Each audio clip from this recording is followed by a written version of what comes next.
this on August 31st, 2020, the 11th day of Av, 5780. For many people, the last day of summer, specifically because hopefully the children are starting school tomorrow. So that I know a lot of people are looking forward to all over the world, and I certainly hope that it goes well. I'm not in that particular basket anymore, but I certainly feel for those of you who are. But I'm delighted to have with me today, and if you're watching on YouTube, you can see him, Nati Dinar, who is a very well-known producer-director, and we'll talk about what that means, here in Israel. And I just finished watching an excellent show, three-parter, that he produced and I guess directed too, on the Iron Dome. And that'll be available to all of you, I think on Izzy, on Israel's new station. So I interviewed someone from Izzy a few weeks ago, for those of you who remember. So Nati, thank you so much for joining me on this Thank you. very hot, I hope you're sitting in air conditioning. Of course. Day in Israel. Whoa, we really got there. So tell us a little bit about yourself and your newest project. Okay. As you said, I'm Nati Dinar. I'm 50 years old. Most of my career was on commercial television in Israel. I started in 1993 when commercial television was introduced in Israel. As a kid growing up a few years in the States, commercial television was trivial for me. You have TV shows and there's commercials in them. But in Israel back in 93, there was no such thing. The only place we saw commercials was in cinema. And I was lucky enough to get into Keshet, which is the leading operator in Israel of broadcasting television, and work in the sales department. I was selling airtime. And it was like a Luna Park for like I was an amusement park. Yes, my first job. I was doing well. I was dealing with sums of money I couldn't even dream about, and I was working for television. And television is something I loved since I was a kid. And from there on, for about 20 years, I've been in different roles surrounding commercial television. I stepped out to an advertising agency, but came back to television. And 8 years ago, I left my position as vice president of Channel 10, one of the two commercial television stations, and decided I want to try to move to the content side, because I was always in marketing. I did research, I did promotion. I never did content on TV. So I had this idea of making a film about the Sabena hijacking in 1972. But only the idea. I didn't even know how films are getting produced. And I started, shopping to see who wants to buy my idea for a film about this amazing story. That was in 2012. And in 2015, Sabena hijacking was ready, and it aired on television. It had great ratings. It was a big success. And I was asked by Keshet, let's do another one. And that's how I find myself making films in a very strange position. I'm not a director and I'm not a writer, but I did create these films. I did the research, bring out the story, and hired a professional director, and made Sabena. Then we made Rescue Bus 300. I made a film about the 1980 hostage situation in Kibbutz Mizgavam, which was supposed to launch this Passover. It was exactly 40 years to the date, but Corona stopped the cinema, so it's waiting to be launched. And as you said, just a week and a half ago, my documentary series about the Iron Dome was aired on the Israeli public television, Kan, with great reviews, and we were very happy with the final results. One, it was showed and people really understood what we were trying to say. So what were you trying to say? Well, we actually, I remember 3 years ago, after Sabena, I was talking to people and someone mentioned, I don't even remember who, mentioned there's an amazing story. The Iron Dome is an amazing story. There's this guy, Danny Gold. He's the one who came up with the idea of making this system that rockets will hit rockets in the sky. Um, so I dove in and tried to find out what the story is about. I met Danny Gold, and he's really an impressive person. And I set out to try to tell this story to the world, only to find out that it's not just a one-man amazing success story. It's many people. It took several years, and I said, okay, now we have to explore this more. And I pitched the idea to Khan. They loved the idea, and we started off trying to tell the story of how this system was brought to life. And on the way, we found out we were going to tell probably a slightly different story. So one of the, and this is not a spoiler alert because it's still a show that needs to be watched. One of the things that really caught my eye when I was watching this, actually there's a few things. One of them, of course, is anytime you're dealing with big budgets, anytime you're going to deal with the government and the military branch, things that need to be secret to some degree because you don't want this technology getting out anywhere else. So do you hire an Israeli firm to do this? Do we have an outside company coming in? There were so many complications here. And of course, you can never take away the politics and the different ministries that come in and elections that happen in the middle and jobs that were changed. So there was that angle of it. But the other angle that I thought was the most important thing that you did is that you wove in the personal side. This wasn't just like a colder show, if you will, about the process of bringing to fruition a missile that has ultimately saved many, many lives here in Israel, has really created some kind of safe dome. Whether that's a good thing or a bad thing, we can discuss that actually in a few minutes. I'd love your opinion on that. But what you did is something that has not been done enough.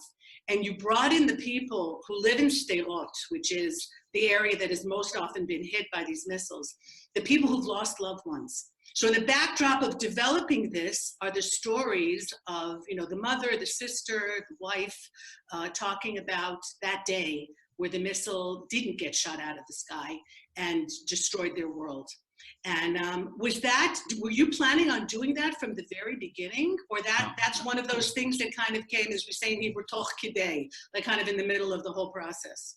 So that's a really interesting story. And this is what happens probably to a lot of people who do the documentary. You know, this is my first documentary. And I did start, as you said, this is an amazing story about these engineers making some kind of weapon that eventually saved lives. And that's a story I wanted to tell. And we started researching, and you find out that, well, there's a lot of politics and there's a lot of bureaucracy in it. And the story is becoming interesting, but I don't know how people on television, when they see it, how the viewers are gonna get attached to these people who are, you know, making decisions based on their position or interest, and where's the emotional side? Mm-hmm. Luck would have it, I read an article in a paper about this new documentary series on Netflix called The Vietnam War. Now, it was at a period where I didn't have anything to watch on Netflix. I watched the shows I wanted to. I had nothing. So I said, well, if everybody's talking about the Vietnam War, let's check it out. And it's a documentary about the Vietnam War done by Ken Burns. I watched the first episode. I watched the second episode. And then it clicked, and I said, look, he's telling a war story with amazing archive material. But he's always going back to the families of soldiers who participated in the war. And I said, this is the true story of the war. It's not about who's killing who. It's about these people who are staying home and their kids are going off to war, or their relatives are going off to war. And I said, this is what we should do. And I went to my director and I said, look, you got to watch Vietnam, because I think this is the reference of what we want to do. We you know, this should be our vision for the creative side of what we're telling the story. He watched it, And then we made another interesting thing. We took the Ken Burns masterclass. It's a 13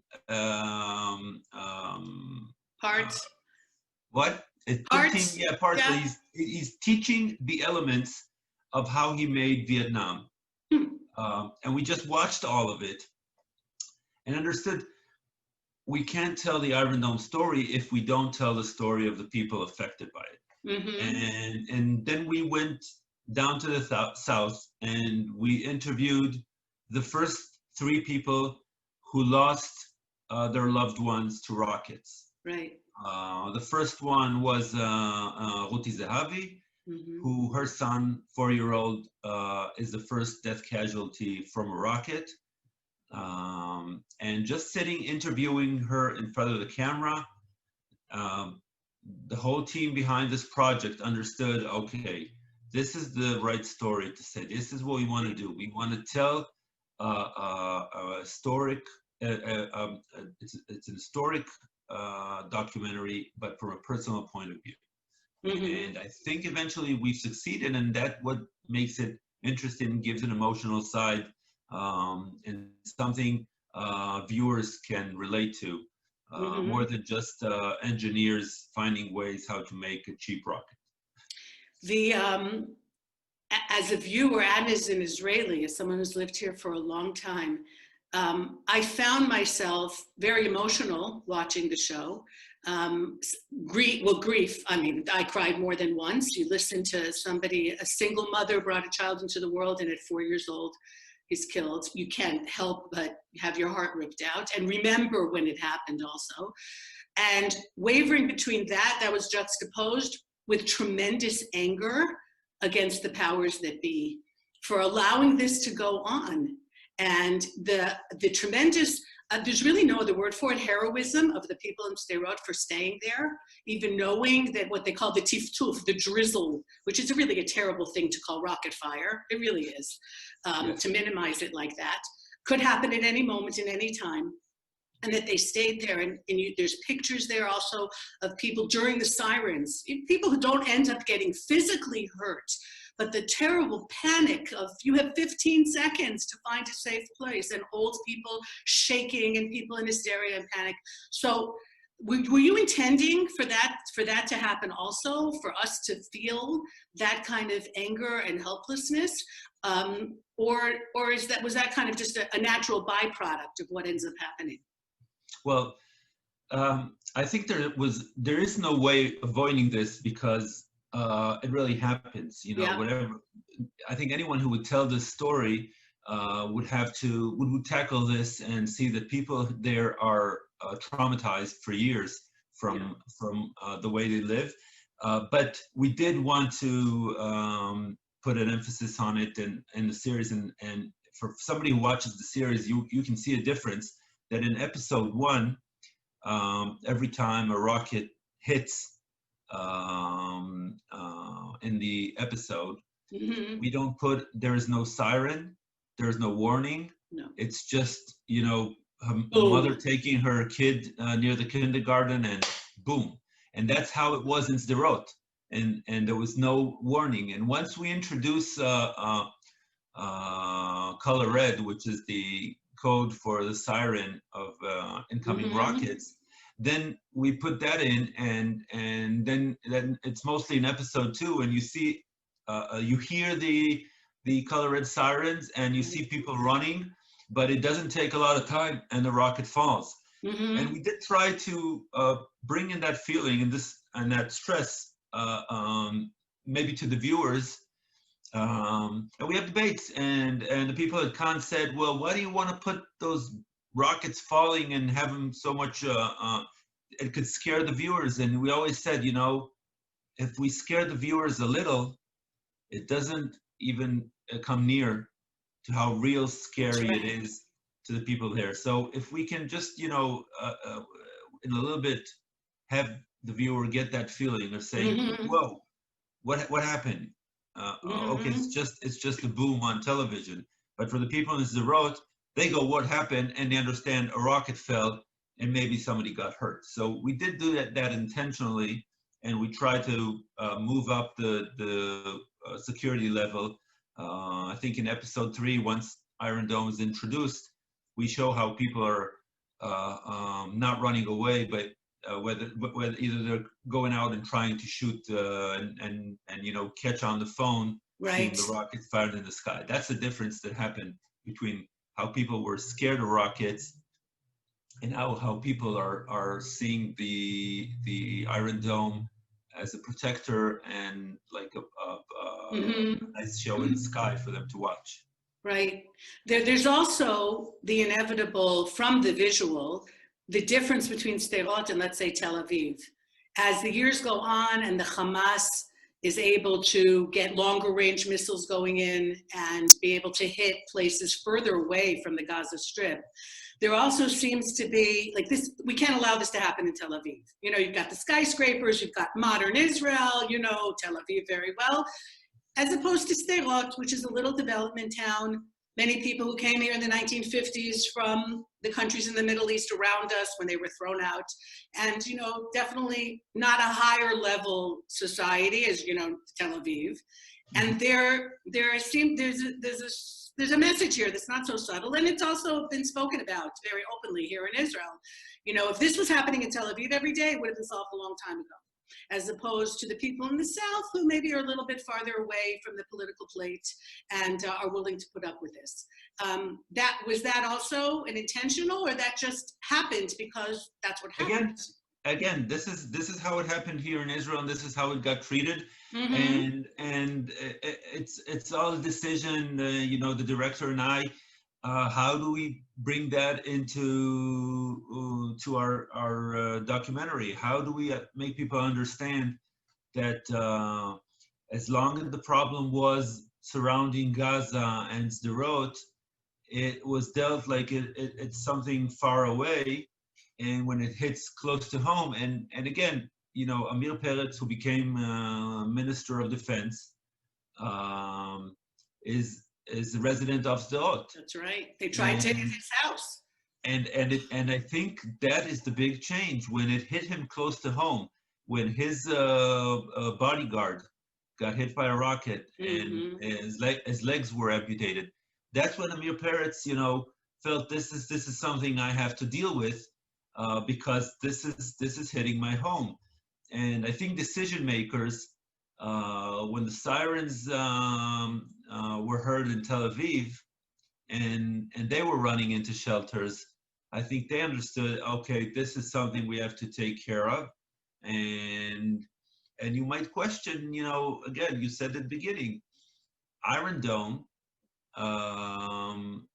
maybe stop that from happening. Maybe the decision makers now in Tel Aviv are thinking, well, even if they fire at Tel Aviv, we're protected, so we don't have to make quick decisions. I'll tell you something I learned from the series, and I even approached a minister in Israel, and I said, look, I think you have to pass a new bill of law and saying that when a rocket is fired toward Israel, and it doesn't matter where in Israel, sirens has to be heard in all of Israel, not just where the rocket is going to fall, because when that happens, I think by the second rockets, we'll make sure that there's no rocket at all, because the sirens became today the biggest problems. The kids living in south of Israel, around Gaza, they get scared from the sirens.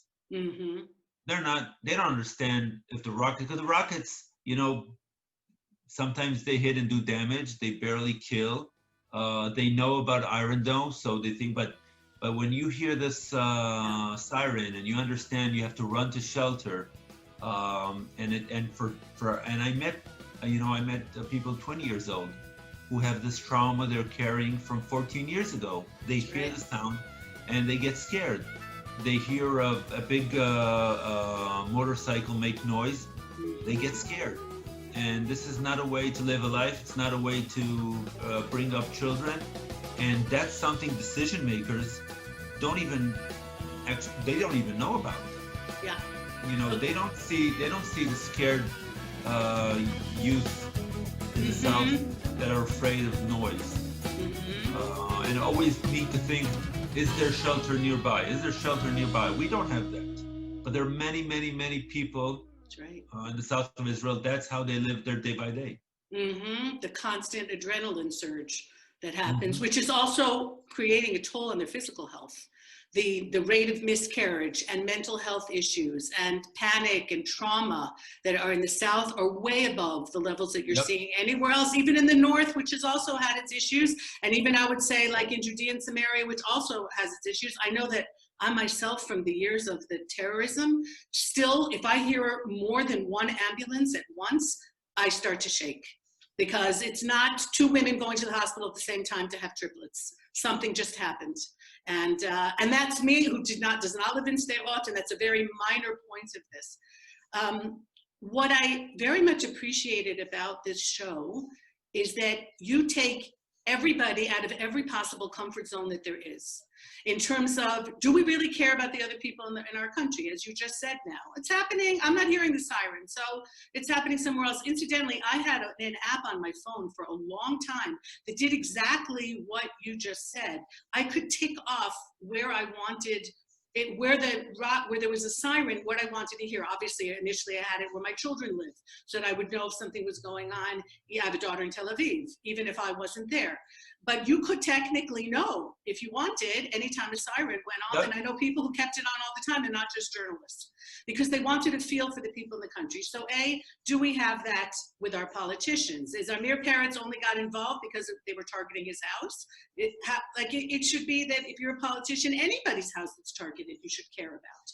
So that's one. And I have to add that who comes off as a magnificent, caring person is the mayor of Sderot, Eli Moyal, who from the very beginning is completely freaking out at everybody for not taking this seriously, and says people are going to die even before people died. He said we should not just let this go. Yes, unfortunately, Eli Moyal, who was for many years the mayor of Sderot, passed away, I think, 5 or 6 months ago. We were shocked. He was, I think, 74 years old. Not old. We really, really, really were expecting to premiere the series and have him be there Right. and tell his story. And by the way, we got a lot of feedback from members of his family and people who knew him, said that this series finally brought to Yes. attention how this person was really fighting this fight, and you know, he had a big part. He didn't do anything for the red alert sirens, and nothing for building the shelters, or nothing to do with Iron Dome. But his voice is what moved everything, everything, and progressed him. And I think, and without giving up spoilers, you know, he is the big hero of episode 1, but he does come back in episode 3 to sum up the Iron Dome experience. And we found out he's a great interviewer. I followed him for many years, and I really wanted him I wanted to interview him for the show. I didn't know he was going to be that good for us for the show, and I'm very, very happy that, you know, it happened, and this series will always this series will always be a nice way to remember Eli Moyal and what he did for the people of Sderot, but I think for the whole citizens of Israel eventually. So in addition to interviewing people who lost loved ones, and also people who were involved in the development of Iron Dome, as you know, Danny Gold and others, some of the engineers, you also interviewed some politicians. Ehud Barak, as we said, Eli Moyal, Amir Peretz, Benny Gantz, who was the military attaché in America at the time. How did you decide whom to interview and whom to not interview? Maybe that's even the more important question. Well, in the research process, where we went to find out the story and how to tell it, we talked with about, I think, maybe over 100 people from all sides. And again, I wanted to make a multiple point of view series, I've done that also with Sabena and Rescue Bus 300. It's probably the only way I can tell a story. I don't follow one person, one story. I try to find the middle truth of what we gather from multiple point of views. And um, we talked with a lot of people. We interviewed. I must say this is part of how you make films. Um, you can't interview everybody you want because some people don't want to be interviewed, Ah, and, yes. and Self-selection. Mm-hmm. some of them are occupied, and and interviewing politicians. It depends when you catch them. When Barack wasn't that hard because today he's in no role position. He was, I think when we did it, he wasn't into politics. I think it was even before he decided to run for the second election. Mm-hmm. So he didn't even know he was going to go into politics. Um, I think the director Rebron even asked him at the end of the interview. I said, "Okay, and what's now? Are you going to politics?" And it was just a few months before he decided he is coming Yeah. back. With Amir Peretz, it was easier because Amir Peretz, I'm sure, wouldn't have missed the opportunity to be interviewed at Iron Dome. With Benny Gantz, we wanted Benny Gantz because we knew that he was the American connection, and we can talk about that in a few seconds. But so we really wanted him, but Benny Gantz decided that he's going to be Israel's prime minister, and he's all into these elections. And then between elections 1 and 2, and it's funny that we say that, but in Israel we have 3 elections like within a year. So people, I don't know if our viewers understand what I mean between elections. It was like a few months few weeks. But what happened is after the elections, even though Benny Gantz got more mandates, and Netanyahu was the one trying to form his coalition. So Benny was, sorry, I call him Benny, Mr. Gantz. Okay. He had free time. So that's when we caught him and said, "Can you come for the interview?" And, we were interviewing somebody who could be in 2 months prime minister. Right. And if you see on the, somebody told me this after watching the series, he said, "When did you interview Benny Gantz?" Because he seemed like this is before, very relaxed. Yes, relaxed. I noticed that also. Yeah. As they call him, Benny Chuta. And so that's how we got to him. We didn't want to interview, we wanted ministers of defense. We didn't want to interview prime ministers. So we didn't interview on camera Urmel, even though we talked with him. Or Netanyahu, you didn't interview either. I don't know. Yes, did he not have anything to do with it? I know it seems strange that Netanyahu is not there, but we got to remember this. Netanyahu came into office in 2009. The decision-making of Iron Dome has been done before him. It was done in 2007 between Amir Peretz and Ehud Barak, when Urmelt was prime minister. The money was already allocated. The work was being done. In 2009, there was only a race against the clock. Yeah. They promised to deliver within 3 years, and they started at 2008. And it was just a race against the clock that the engineers in Rafael and the other companies would make it in time. So I'm not even sure, and I talked with somebody this week about it, I'm not even sure Netanyahu had known anything about Iron Dome, because it's just one of those projects done by the military, and it's not that important. And nobody knew what's going to happen, if it's going to succeed or not. And the first time the rocket was successful is in 2011. Right. I think that's the first time Netanyahu comes over and sees what the Iron Dome is. And I think you, even in the episode 3, you can see that when he comes to the press meeting near the Iron Dome battery, right after the first successful shoot down. I think you can see on his face that this is new to him. Right.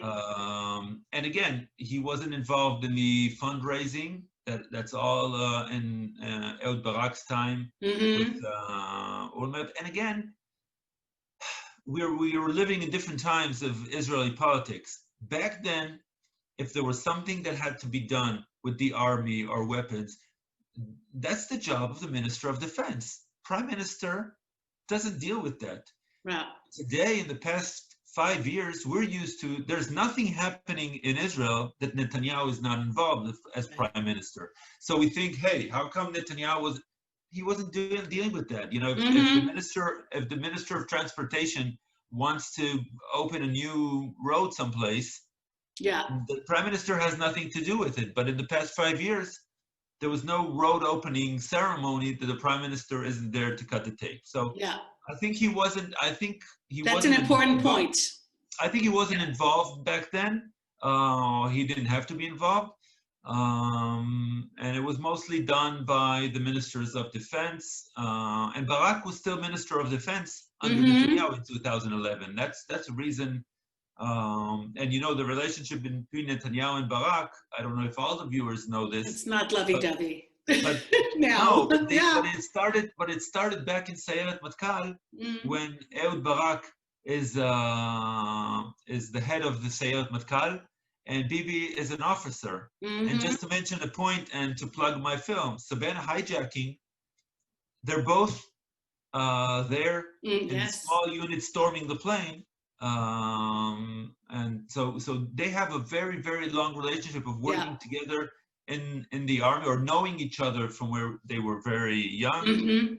By the way, Savannah Hijacking is also going to be on Easy. So people who come and watch Iron Dome, you can watch Savannah as well. There you go, 2 for the price of 1. Now, the decision to also involve interviewing someone from Gaza, was that like an obvious, or how does it work when it comes to balance? This is kind of the bigger question, because clearly you're an Israeli, you're doing shows about very Israeli things. You might have watched the Vietnam documentary in order to get an idea of how to do it, but your focus is on events and issues that are very Israeli oriented. How do you feel you need to be politically correct and put in balance? You also have somebody in there who's against the Iron Dome, a pretty big wig who's, until this day, thinks, I don't know, he thinks all the films are being photoshopped. Which is, like, where does it end? Where you say, okay, these are the different perspectives we're going to put in, but ad kan, like, until this. Otherwise, maybe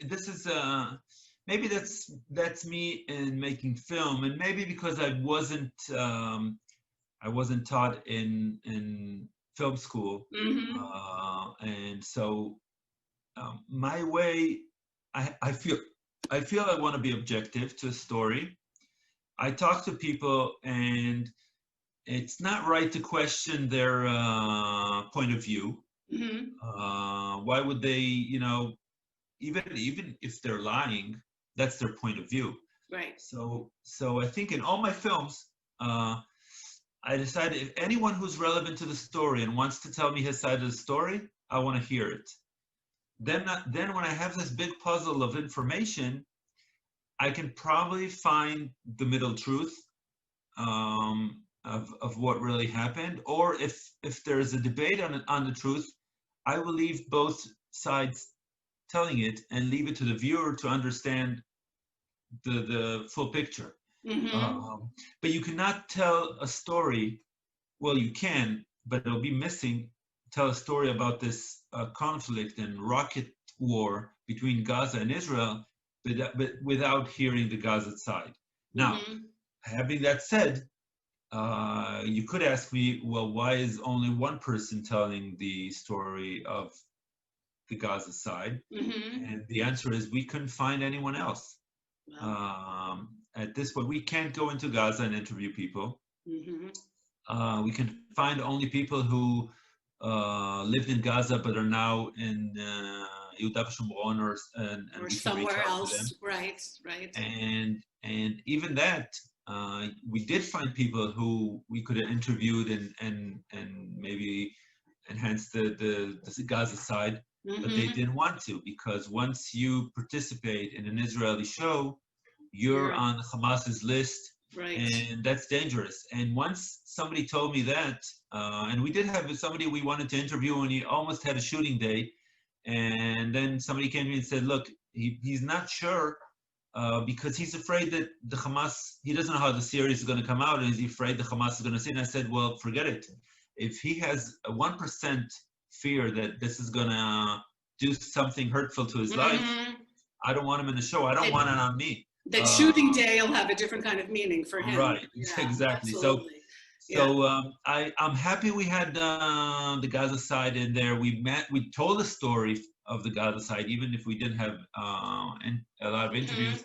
Mhm. I'm glad we had one that, and one that lived there in the beginning of this whole everything that happens, Hamas taking over Gaza, Right. how the shooting starts, how us closing down the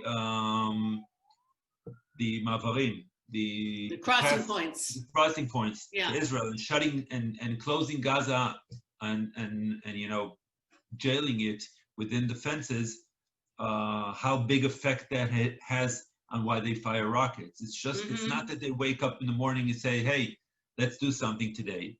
Usually there's a reason for them to firing rockets, and it's usually something to do with what happens between Israel or Tzahal with Gaza. Mm-hmm. So my daughter was the Tatzpitanit. She was one of the girls who's looking through the cameras and making, to see what's upcoming events, like someone's about to shoot something near Gaza, about 10 years ago, probably. And so it was very interesting also to hear her perspective. I mean, obviously the mother of a soldier has a very different way of looking at it, and she was in danger more than one time.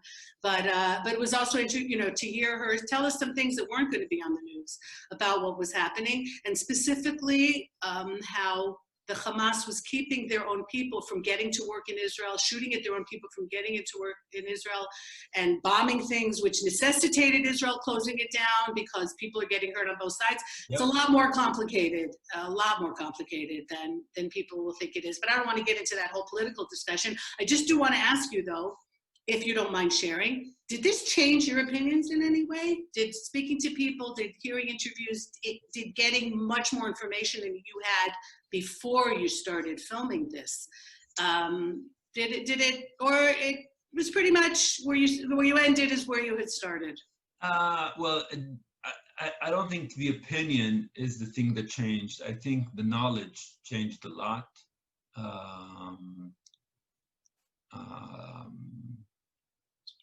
A lot. And it depends on, you hear the different interviewers. You hear Eli Moyal, the full interview, and something, I think it would do something. I don't know if it changed people's minds, but it will do something to everybody. Yeah. You understand that that decisions are made in Jerusalem, where the politicians are, and they're made based on seeing this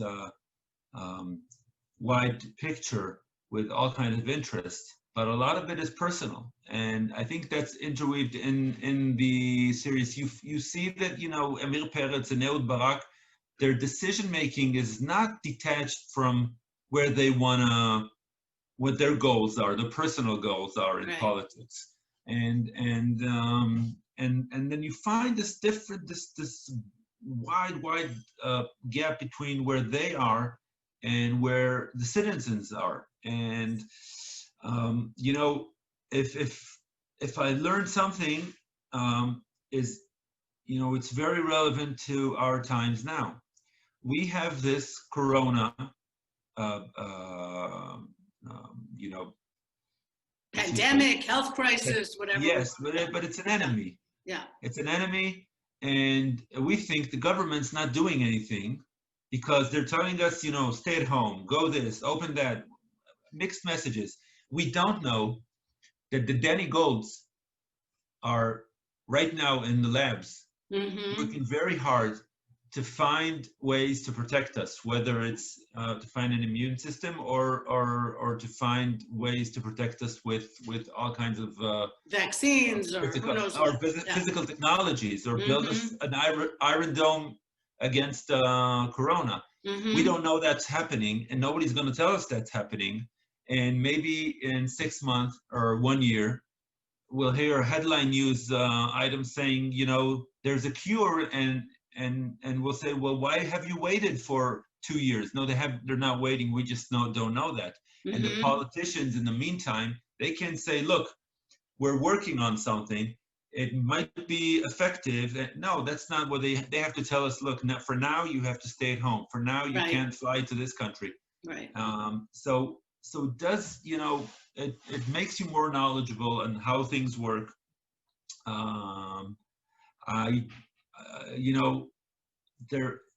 Everything's complex. Decision is making is complex, and the people who make decisions pay a price. Amir Peretz, made his last decision maybe was getting Iron Dome started and paying the first payment, but a few months later, month later, I think he was out of a job because he paid the price of the Lebanon war. So you do understand that a lot of people, maybe most of us in the world, we make decisions based on where our position at, how we see the world, where our goals and interests are. And when you understand that's the issue, you understand how complex things is and how it's difficult to solve the Gaza-Israel conflict, because the people in the way are not the people living in Gaza or the people living in Israel. The people in the way are the ones making decisions, and their decisions have to take into play a lot of things, some of it very, very personal. Yeah. And if we end up having to go in there and getting rid of Hamas, soldiers will die. So there's always that I'm sure, sitting on the head of the politicians. Always, always, always. But what you just said about Corona, so don't you have your next documentary series ready in your mind? Going into some of the labs now, seeing what's happening so that you catch the process. So when whatever happens, which we don't know yet, will it be plasma, will it be a vaccine, will it be, I don't know what, you've got some of the documentation of the process before we got there that isn't in your head? It could be in my head. I believe others already got access to the right places and followed them. There's a lot of documentaries out there. I do know I had a talk with Danny Gold a few months ago. And if people don't know, I'm saying Danny Gold as if everybody knows him. People who watch Iron Dome will know who Danny Gold is. I think he's a living superhero. We don't really have superheroes who can shoot fire out of their hands. Yeah. People like Danny Gold are living superheroes. What they can do with their time, with their mind, is amazing. And I know right when Corona started, he did the same thing he did with the rockets. Once he saw the threat, once he saw the first kid as a casualty, he said, it's my job to find the solution. It's his job. It's really his job. And today it's his job to find ways to protect citizens from Corona. They are testing now breath. It's a breath analyzer. Yes. Yeah, so they can tell you in 30 seconds if you have Corona or not. So there is somebody, I'm sure there will be a documentary about how what we did with Corona. And if I were to put money on it, I would say the solution for Corona is going to come out of Israel. I'm almost sure of that. We know how to deal with crises who threaten our country and our citizens, and we have great people with great minds, and they're willing to work around the clock to find a solution to save lives. That's the story of Iron Dome. I'm sure that's going to be the story of Corona as well. Yeah, the country where when somebody says no, it can't be done, then the answer is it can be. We'll just figure it out. Yeah, and it's an amazing place to live. And let's give credit where credit is due.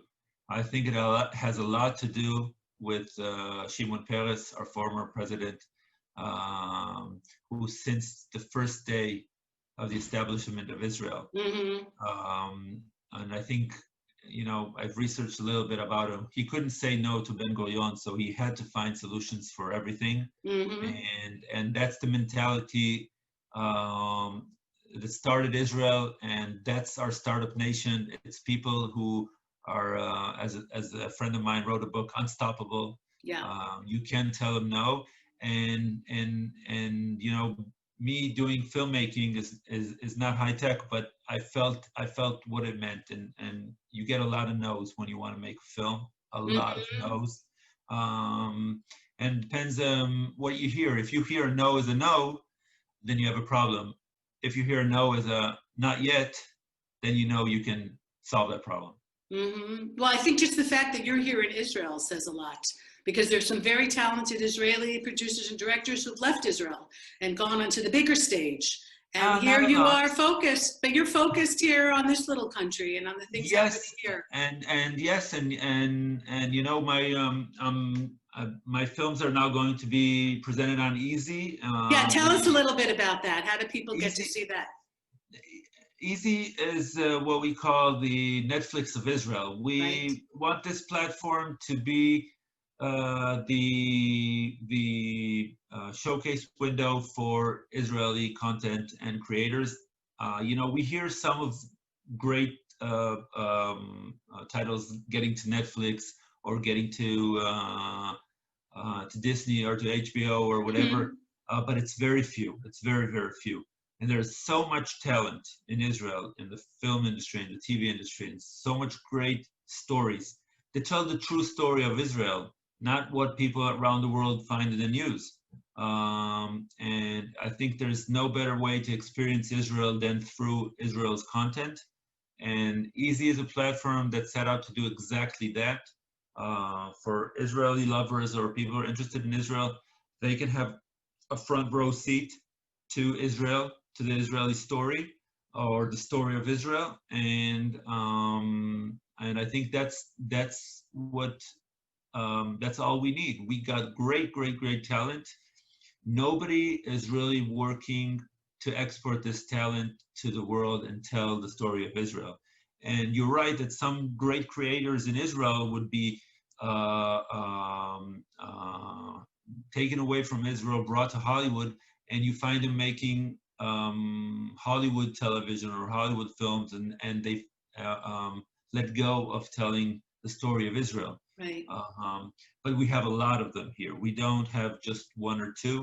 We have a lot of them, and I think with Easy as a platform, growing fast, getting to the right audience, and later on getting to a wider audience, Mm-hmm. we can export the story of Israel, I think, better than any other platform, whether it's news or foreign affairs. Right. Content is king, and in Israel, there's very much talented people who want to tell their stories. It's because it's a lot of stories. There isn't just one Israel story. As many people are here and have lived here and have already passed away, that's how many stories there are. And I think especially as we're moving into, sadly, but unfortunately, more of a virtual world, because travel is going to apparently be limited and for quite a long time. And also there's budgetary issues about coming here. We're far from many places, that it's a way of bringing Israel out to other people. And to jump into the confusion that we all live. This is not a simple place. It's not a simple stories. And to really see the content from a lot of different perspectives, you may not form an opinion, but you'll understand how complex the story is. And that in itself is hugely important. This is not simple. This is not black and white. And Iron Dome, I think, shows that as well. So your heart breaks for the people who've lost loved ones, but you also understand where the politicians are coming from. And you can't just jump in and then where the people who are developing the protective weapons are coming from too. This wasn't just a job for them. This was protecting Israelis. And you see very much the 24/7, the 8-month pregnancy woman out there who's just doing whatever they can, because this is bigger than who they are, and they find themselves an incredibly important part of history, and they want to do more than just their little piece of it. And that is well, it makes me very proud, but it's also makes you understand the complexities, and to some degree will make you sad, because some things have no solutions.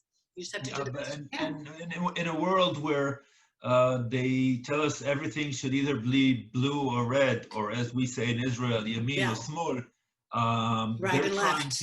They're trying to make this world, or trying to sell us that there's only black and white. And I think we need literally this storytelling to show that the world, and that's the moral of storytelling. The world is complex.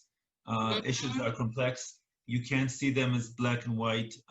You can't see your side is right and the other side is wrong. Yeah. You can act that way if you have your reasons, but that's what I think filmmakers try to show you, that you're not getting the whole picture. You dive into a good film or a good documentary, you'll get knowledge, and you'll understand things are complex, and when things are complex, the solutions are complex. Yeah, and it may make you upset, but that's okay too, because if we're not upset, and if we're not saying these things have to be fixed, then we're not passionate about anything. And you can't just live life numb. Well, a lot of people try and do that. You really have to, whatever it is, make your emotional bandwidth, stretch it as much as it hurts. And we do that here all the time. And so I want to thank you, Natzi Dinar, for everything that you're doing here. And I hope that people subscribe to Izzy, and definitely watch Iron Dome and some of the other films that you have done, and that you continue to do that, and keep us aware and awake of the things that are going on. So thank you so much for joining me.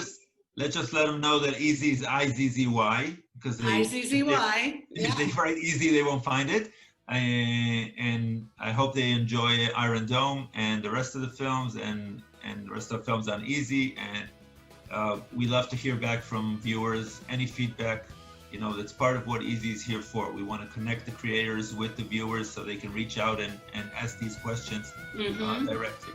Okay. And thank you very much for having me. And my pleasure. Let's hope for safe days and safe times. Amen, on all levels. I just want to thank Tabitha and Ben for getting this show out.